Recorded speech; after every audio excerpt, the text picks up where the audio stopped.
Vamos a la palabra del Señor en esta tarde, si quieres acompañarme. Libro de Mateo, el primer libro del Nuevo Testamento, capítulo del número 4, del versículo 18 al versículo 22. Mateo 4, 18, dice la palabra del Señor lo siguiente.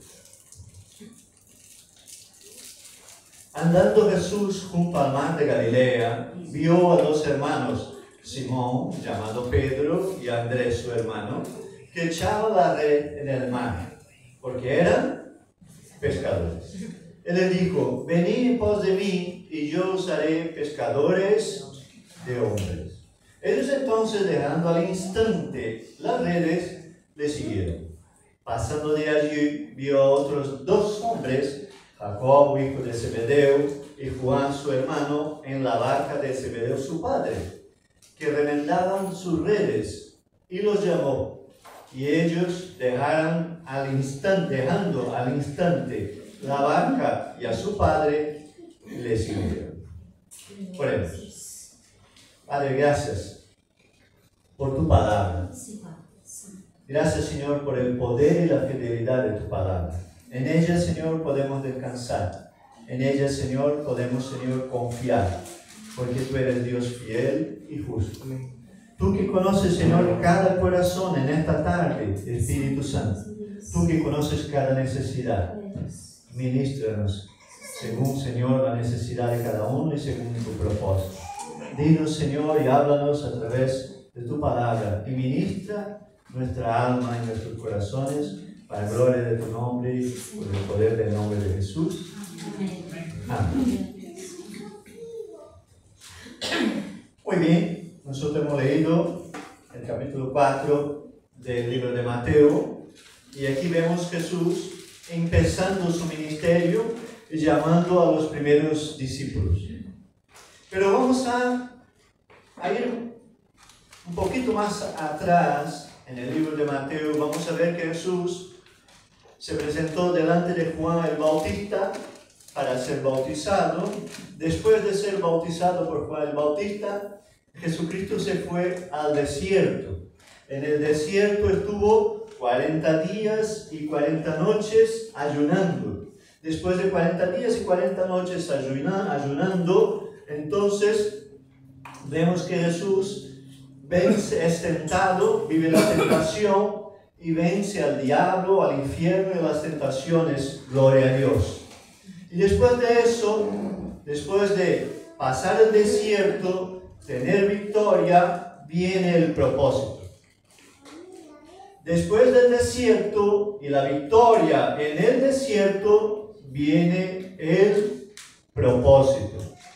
Jesús, después de haber pasado el desierto y tener victoria, empieza a llamar a aquellos que serían sus discípulos más cercanos, que serían los apóstoles, que iban a compartir la palabra de salvación después que Jesús subiera al cielo. Entonces, lo primero que me gustaría dejar claro es que hay propósito en tu vida. Amén. Hay propósito en mi vida. Hay propósito en la vida de cada ser humano.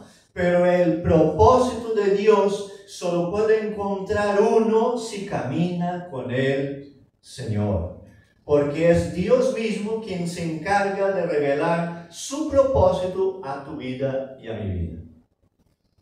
Si yo tengo 1 año o si yo tengo 80, eso delante de Dios no tiene importancia porque Dios es eterno.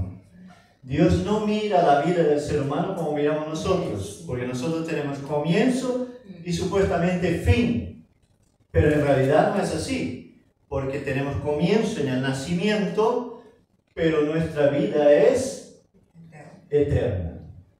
Entonces, la muerte no es un fin en sí mismo, sino solamente una transición entre un momento y otro. Pero nuestras decisiones, como yo acostumbro repetir en cada predicación, tiene sus consecuencias. Y la decisión de seguir a Cristo o rechazar a Cristo tiene sus consecuencias. Aquí vemos a Jesús, después de haber ayunado 40 días y 40 noches en el desierto, haber pasado la tentación, donde Satanás le ofreció un montón de cosas que no eran suyas, mintiendo que es lo suyo, porque Satanás es el padre de la mentira, le ofrece a Jesús algo que ya le pertenecía a él, ¿no? Siempre vendiendo algo que no es suyo. Pero entonces Jesús, después de tener victoria, empieza su ministerio. Y algo muy importante es que él empieza a llamar a los apóstoles. Y aquí empiezo diciendo lo siguiente: Jesús no busca personas capacitadas, ni busca personas que entendidas, ni sabias, ni destacadas, ni que tienen suceso, ni que tienen muchos seguidores en las redes sociales. Jesús busca gente normal y corriente como tú y como yo. Que podemos tener capacitación, bien. Que podemos tener muchos seguidores en las redes sociales, si lo usas para Cristo, bien. Pero si lo usas para ti o para otras cosas, ahí ya no lo sé. Lo que quiero decir en esta tarde, algo importante para nuestras vidas, es que Jesús estaba en Galilea, estaba escogiendo del medio de un montón de hombres sus discípulos y apóstoles.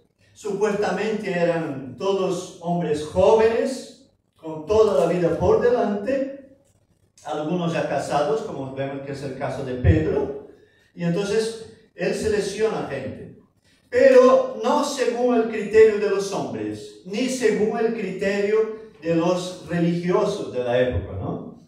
Porque seguramente tú y yo no pasaríamos el crivo de la religión para servir a Cristo. Porque la religión siempre está buscando las apariencias, lo que se ve, ¿no? O lo que el hombre quiere hacer conocer de sí mismo.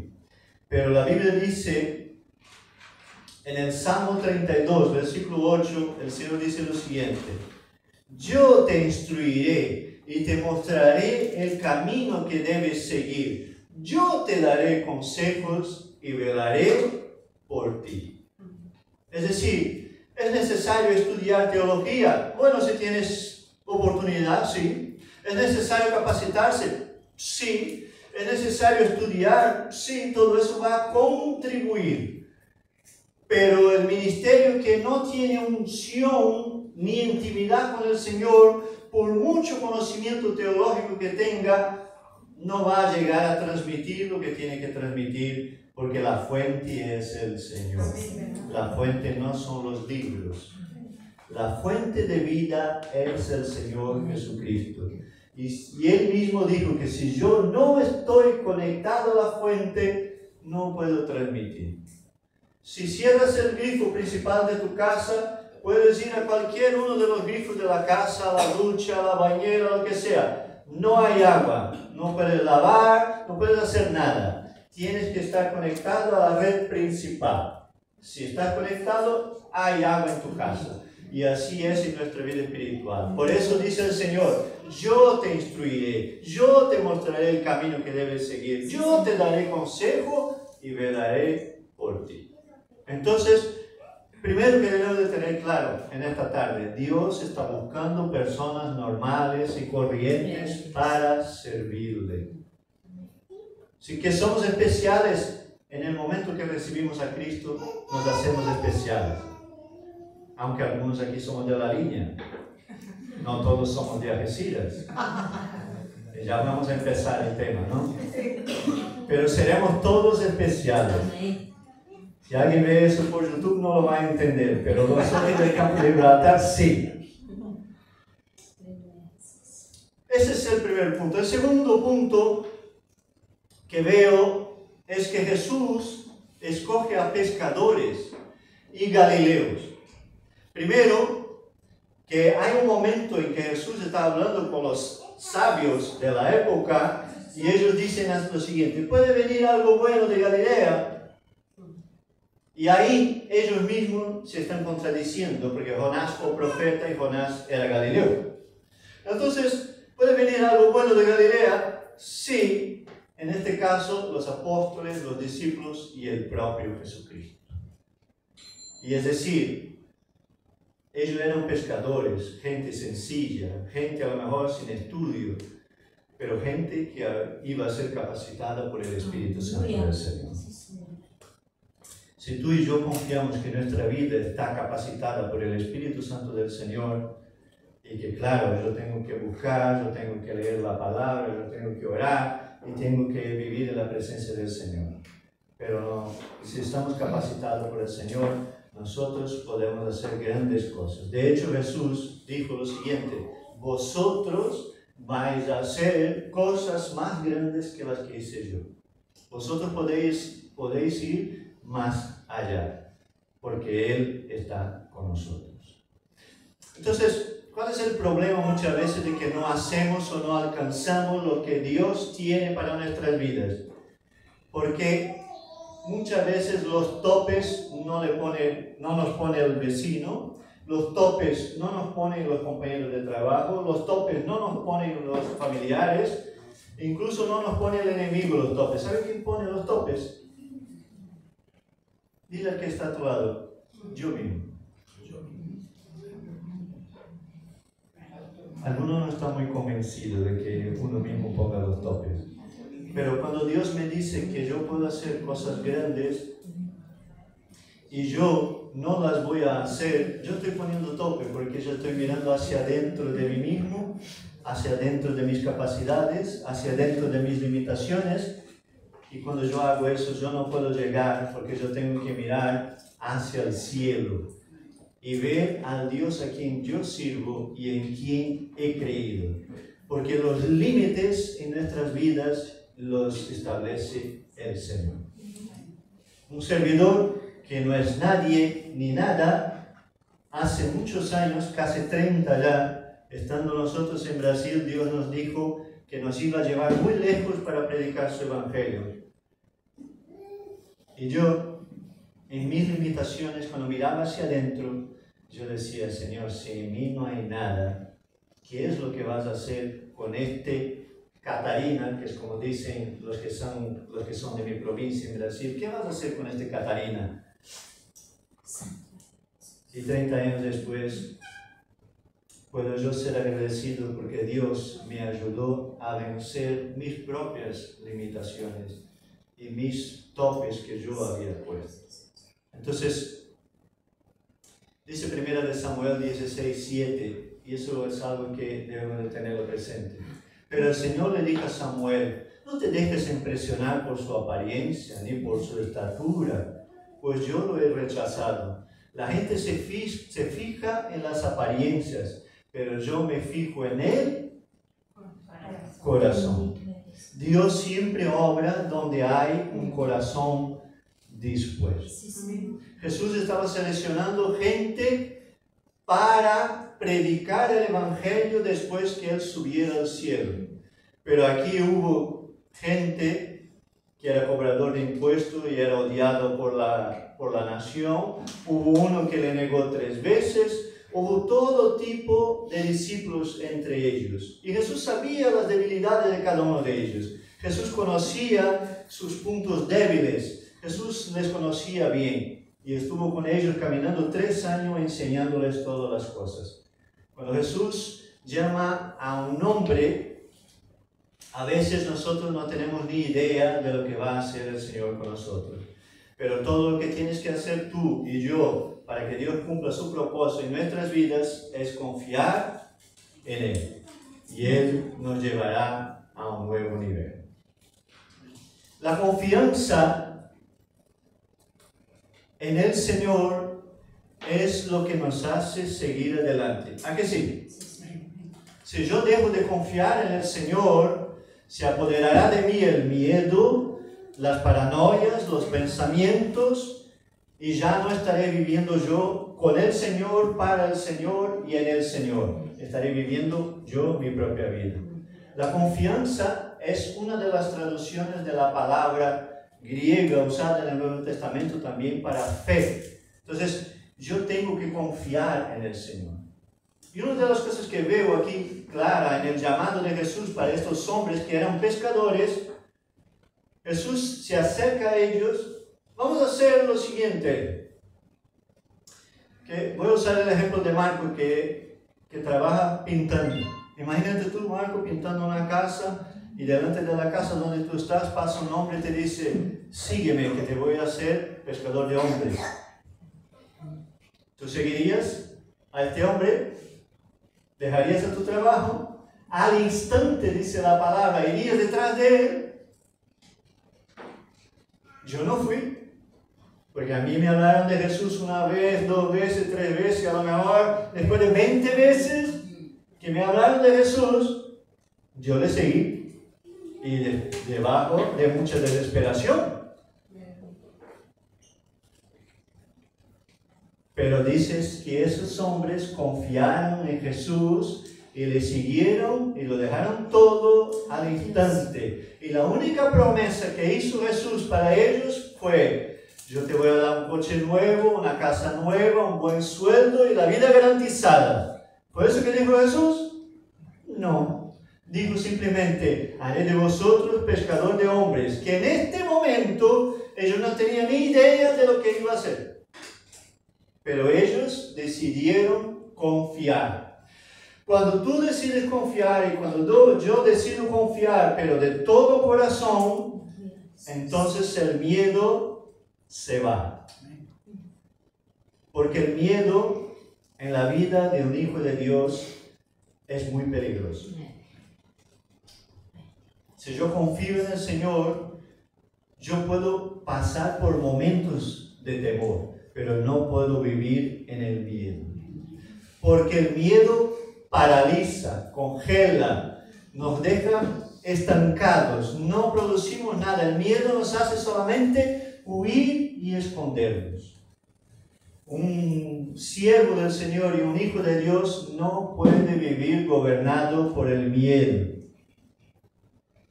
Y aquí siempre me acuerdo de algo que escuché cuando yo estaba aprendiendo del Evangelio.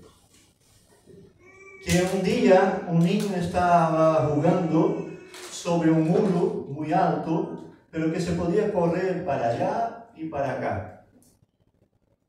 Y se vino la noche, se hizo muy oscuro, su padre se dio cuenta, se acercó al muro, el niño estaba arriba con miedo, mucho miedo, era un niño pequeño. Su padre se acercó y dijo: tírate, yo te cojo. Y el niño decía: pero no te veo.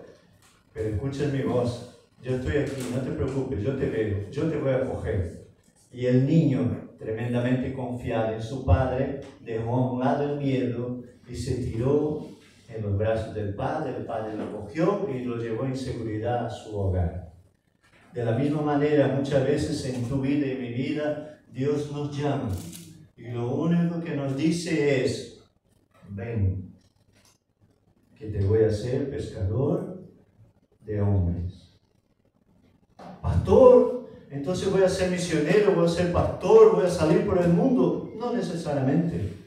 A lo mejor Jesús nos está llamando a ti y a mí para pescar al vecino, al compañero de trabajo, al familiar, o entonces un conocido, o alguien que nosotros anhelamos que conozca al Señor, o una persona necesitada. No lo sabemos.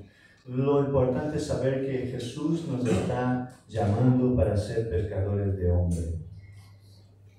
El miedo paraliza al hombre y le impide de avanzar.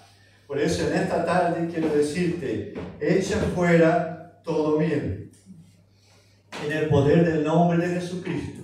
Porque también el miedo nos impide de ver a nuestro alrededor. Y aquí entra algo que tú y yo debemos de tener. Cuidado con las circunstancias que te rodean, las naturales, y empiezas a mirar a los hombres, empiezas a escuchar las palabras de los hombres, empiezas a mirar a las circunstancias y te dejas guiar por lo que ves y por lo que oyes y por lo que sientes, y no por lo que crees. Cuidado, porque el miedo nos impide ver el mundo espiritual. El miedo nos impide ver las almas que se van perdiendo cada día. El miedo nos impide tener la visión de Cristo hacia los demás. Y para ver como hombre natural, yo no tengo que hacer nada. Pero para ver como hijo de Dios y como siervo del Señor, tengo que depender y confiar en Jesús. También el miedo me impide muchas veces hablar de Cristo por el miedo de ser rechazado. ¿A que sí? No hagas nada con la cabeza. Muchas veces nosotros no hablamos de Cristo con miedo de ser rechazado por aquel que va a escuchar lo que nosotros tenemos para decir. No importa si nos rechazan por el mensaje, porque nosotros somos solamente mensajeros. El problema es cuando rechazan al dueño del mensaje, la esencia del mensaje. Pero la Biblia dice, id y predicar el evangelio a todo el mundo. Id y predicar el evangelio a toda criatura, dice la palabra del Señor. Nosotros somos llamados a anunciar buenas nuevas de salvación. ¿No crees, amado hermano, que el tiempo que nosotros vivimos ahora mismo es un tiempo de mucha tiniebla? La Biblia dice que nosotros somos sal de la tierra y luz del mundo. Y la luz que está en nosotros no está hecha para quedar escondida debajo de un cajón, lo dice la palabra. Está para colgar en un lugar alto y que alumbre. Y tú y yo somos candeleros del Señor en este tiempo de mucha oscuridad. Pero mucha. Hablábamos antes del culto con otros hermanos y decían, no, es que eso ahora hay corrupción ahí, y no estamos hablando de política, estamos hablando de cosas del día a día. Y yo hice una pregunta, ¿dónde no hay corrupción en los días de hoy? Si en todo lado que miramos hay corrupción, ¿por qué el hombre se aleja de Dios y se acerca cada día más al pecado? Y justo por eso nosotros tenemos que estar despiertos para anunciar palabra de salvación y no tener miedo del rechazo, porque mayor aquel que está en nosotros que aquel que está en el mundo.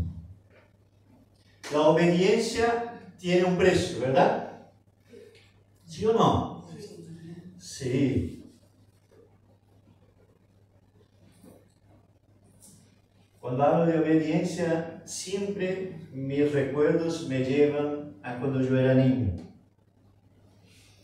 El día que la chancla no cantaba, no era día.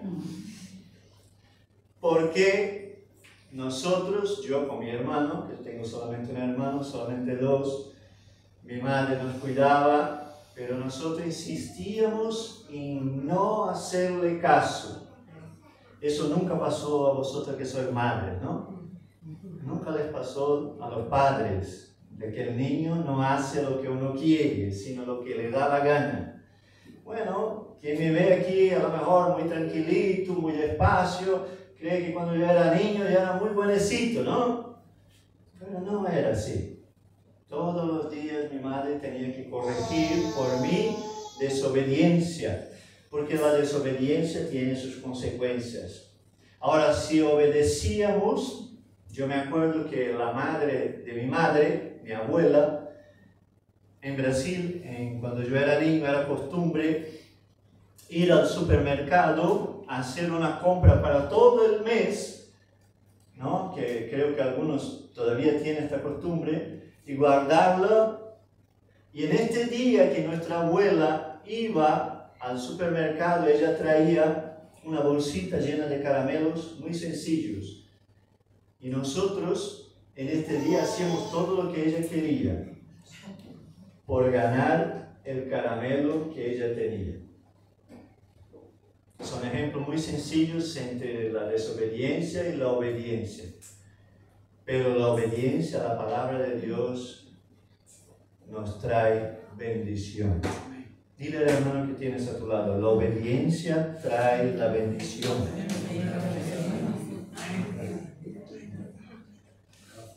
Y si Dios nos dice que nosotros debemos de anunciar la palabra de salvación, y a eso nos llama el Señor, que tú conoces el Evangelio te ha transformado, te ha sanado, te ha transformado tu familia, tu matrimonio, vives una vida distinta hoy, vives en paz, vives en bendición, vives debajo de la provisión del Señor, del cuidado, de la protección, todo eso está bien.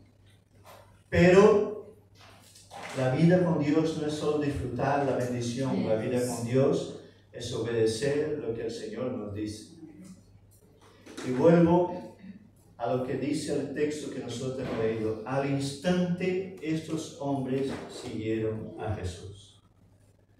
Al instante tú y yo somos llamados a anunciar palabras de salvación y tenemos que tener valor y coraje en nuestros días.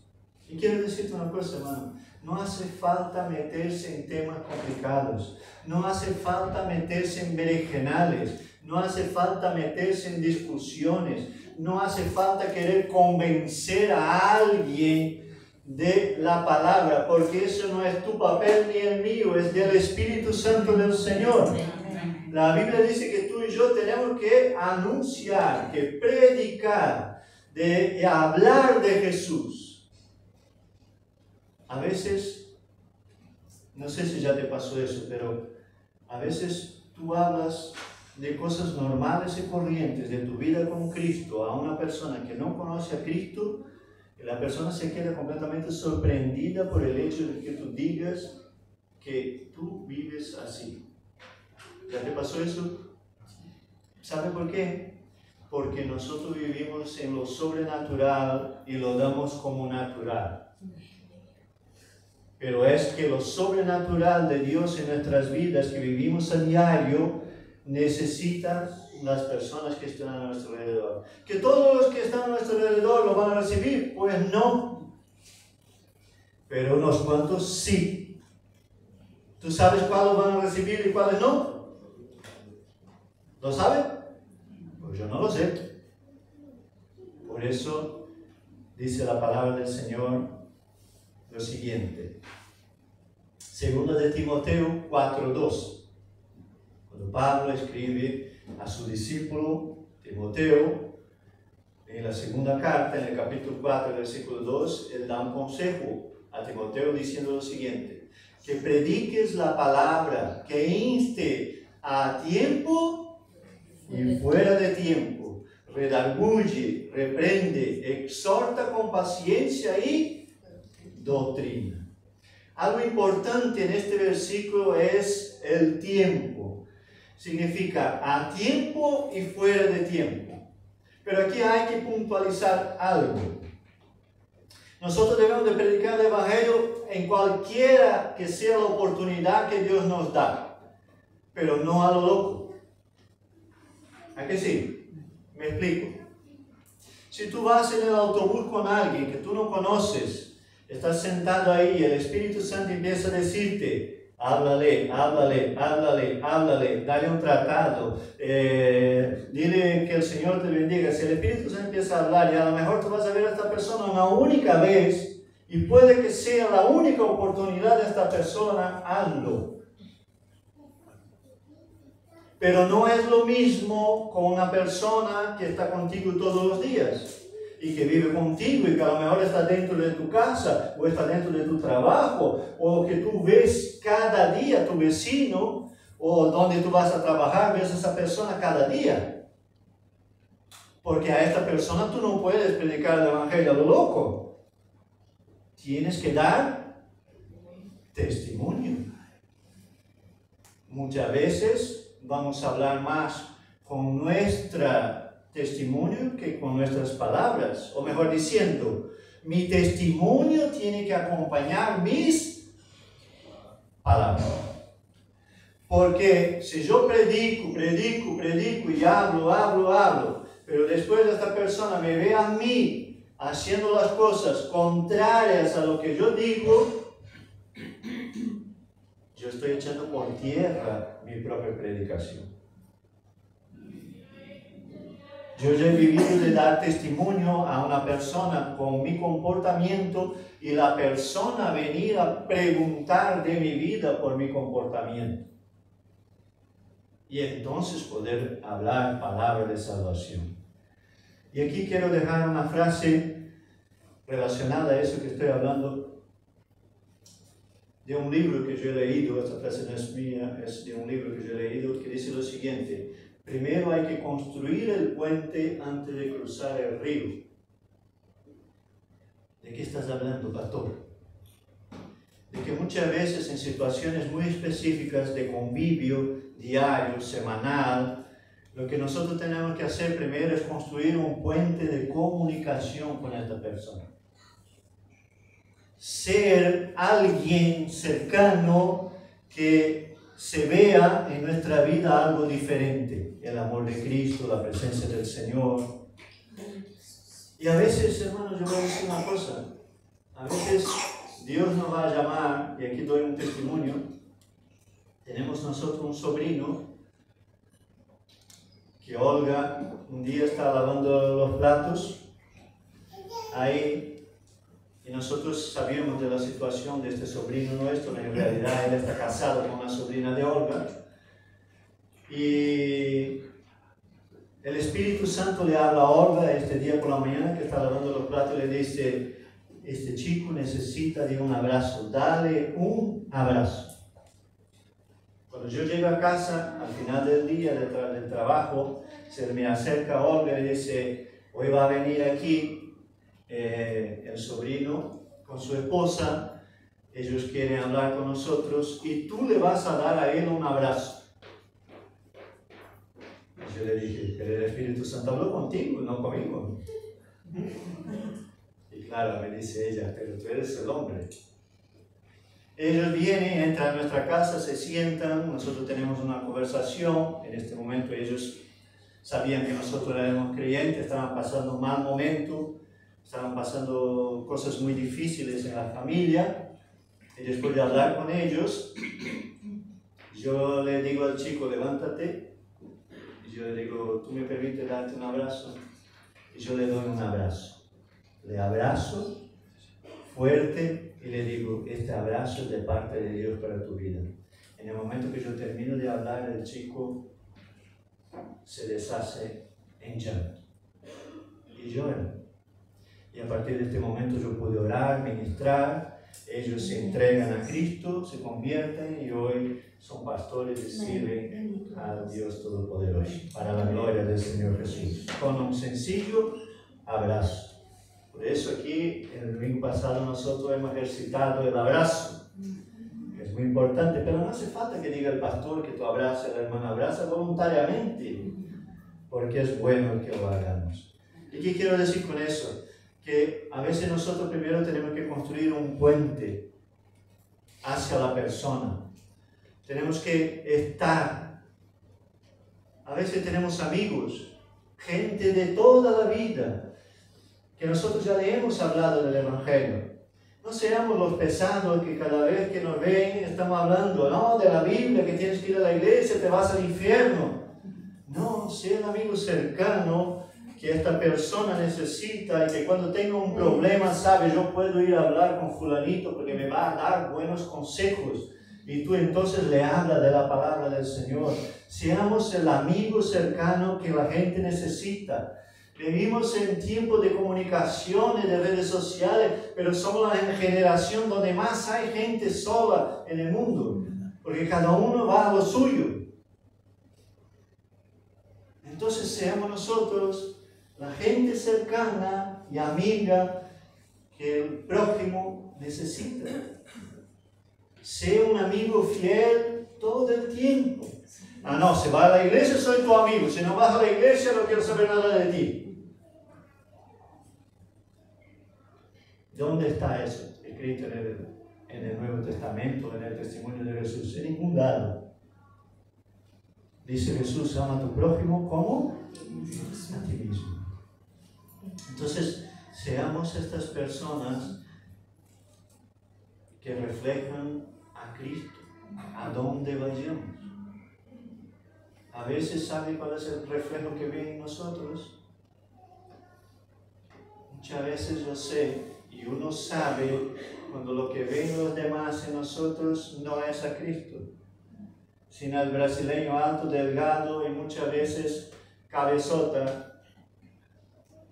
Uno sabe cuando las personas ven a Cristo en ti y cuando ven a uno mismo. Entonces, no seamos el reflejo de uno mismo, sino seamos el reflejo de Cristo. Y por último, y no menos importante para concluir, Jesús llamó a pescadores, gente que manejaban las redes, y Jesús nos llama a nosotros para lanzar la red en este tiempo de tinieblas. Pero yo hago una pregunta que me la hizo el Espíritu Santo mientras yo estaba meditando en ese texto. ¿Dónde tienes tu red?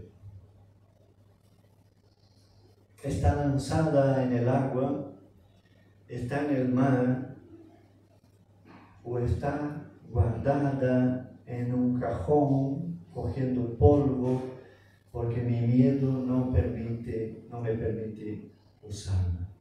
¿Dónde está mi red? Te invito a que te